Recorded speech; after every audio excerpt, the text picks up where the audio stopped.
పేరు ఆకారం సాంబే, మాది మురకలగూడెం, ఐలోని మండలం, హన్మకొండ జిల్లా. మేము కాటన్ 10 అడుగు తీసి మొక్కజొన్న వేసినాం. ఆ మొక్కజొన్నలో 9766 నంబర్ మొక్కజొన్న సీడు వేసినాము. ఆ సీడు బాగానే ఉంది. చేను మంచిగా ఎగుదల మంచిగా పెరిగింది. కంచి మంచిగా దృఢంగా పెట్టింది.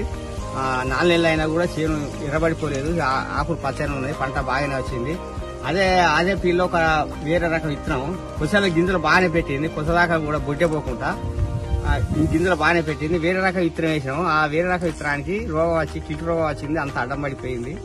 ఈ చేను మాత్రం గాలివాన వచ్చి వర్షం పడ్డది.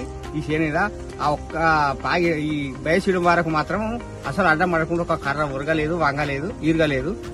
4 నెలలు అయినా కూడా చేను పచ్చగా తేటగా ఉంది. ఇది రైతులు అందరూ వేసుకోవచ్చు. మంచి సుగుణమైన విత్తనం, పంట దిగుబడి బాగా వచ్చే అవకాశం ఉంది.